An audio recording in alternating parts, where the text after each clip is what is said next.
Hello, I'm the general manager for the Portland Trailblazers, and I'd like to thank you for meeting with us. We have a pair of picks in the lottery at the 6th and 11th slots and would like to ask you a few questions. Aside from a few veterans, this is a very young team. We're bringing in a lot of young talent this offseason, and it won't be easy to get this team back into the playoffs immediately. Are you willing to take your lumps as a team in order to grow as a core along with all the other young talent the Blazers have? No, I don't know about this one. I'm not really ready to take no lumps, at least not in Portland. Man, I appreciate your candidness in telling me that it won't be all roses in the rose garden right off the bat. I'll give you the same respect and tell you flat out, I want to win immediately. Not next year, not the year after, right now. I just don't think I can handle all that losing and don't see myself as a fit with the Blazers. Okay, last question. This question is a tough one to ask, as there really isn't a right or wrong answer. Over the last couple of years, we've had entire seasons washed out by insurmountable injuries. As a franchise, we're becoming more conscious on injury histories and what that means for our draft picks. What can you tell us about your injury history and, more importantly, your ability to play through pain? I don't think this guy gets it. I don't want to play for that team. Fortunately, I've been blessed with good health, man. I think the worst injury I've ever had was a sprained ankle, you know? I picked up some knocks over the years, but it's never held me back in practice or in games. I feel like I'm a safe pick for you guys in that regard. Well, that didn't go quite as I expected. We'll see you at the draft.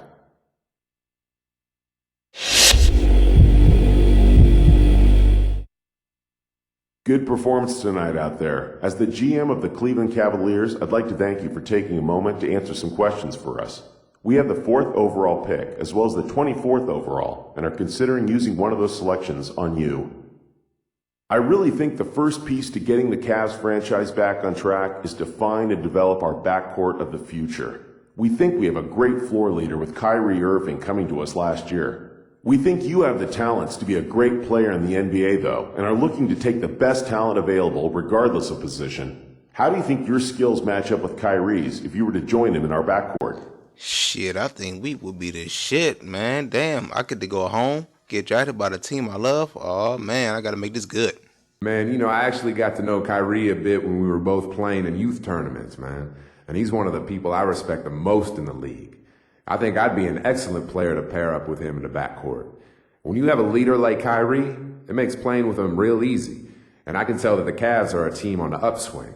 Man, I'd love to be a part of that. Next question.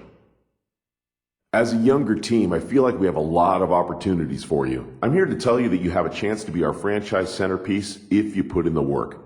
How many other teams can offer you that? That being said, we still have a couple years ahead of us where we're going to be acquiring young talent and assets. We might struggle a bit in those years. Are you going to be able to remain focused during the rebuilding years? Hell yeah. Hey, LeBron who? LeBron who? Definitely. Look, it's clear to me that you guys have a plan. Rebuilding is a means to an end, and you need players who are going to stick it out through both the good times and the bad. If you believe in me, I believe in you and what you're trying to do here. Look, we both just want to win, right? Great answers. I really think you'd fit in great with us. Here's hoping we're able to draft you with our pick.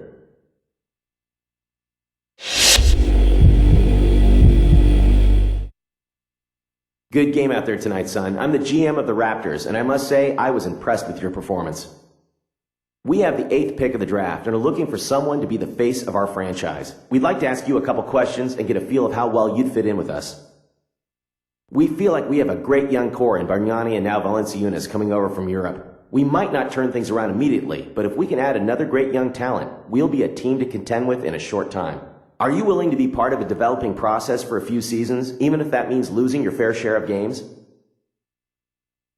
Oh, boy, oh, boy, oh, boy. Not in Toronto. I want to go to the Cavs. Would I like to win immediately? Yeah, of course. But do I understand that it might not happen overnight? Absolutely. What's important is that we never get complacent or accept losing and always strive to improve as a team. I've talked to Andrea and Jonas before, and they seem to be on the same page. I think we could all handle some rough patches before things got better. Let's see. One more question, if you don't mind. If you were a GM, where would you draft yourself in this draft? Really? Really? It'd be a real honor to go lotto. Know what I mean? As a player, you work your entire life for this day. You dream of putting on that hat, walking up to the podium and shaking Mr. Stern's hand. To be recognized as one of the first players drafted, that's a reward I definitely want for all the work I've put towards this. Thanks so much for your time. I don't want to get ahead of myself here, but we would be ecstatic if you're still on board when it's our turn to pick. Man, now that I'm sitting in this taxi cab, I get to reflect on a rookie showcase game. I mean, I believe I played good. 37 points, 3 steals, a few rebounds and assists. I showed everybody I could score. Hey, my interview process went really good. I mean, I was really honest. I told Porter I didn't want to play for him. I told the Cavs I love to play for him. And, well, I guess with Toronto, I kind of lied. But, hey, we all do it sometimes, don't we? But I can't wait till next month because the draft is coming up. And I'll be back in New York. And we'll see what happens.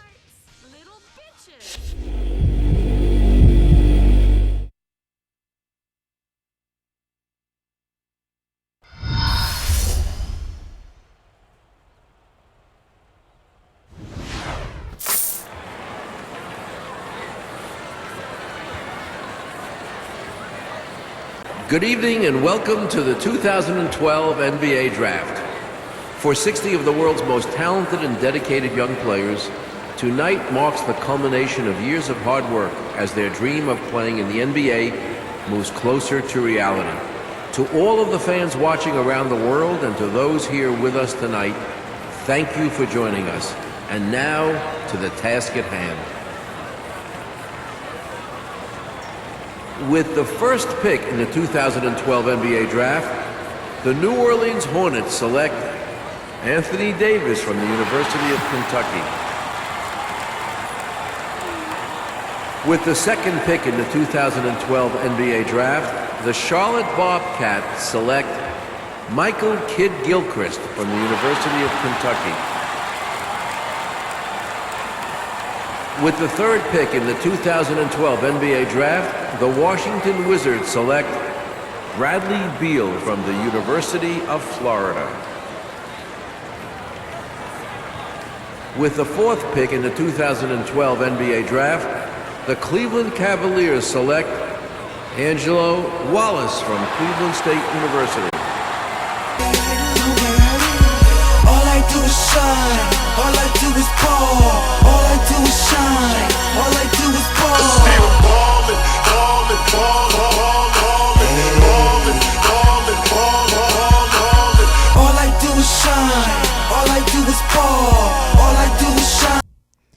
Showtime. Showtime.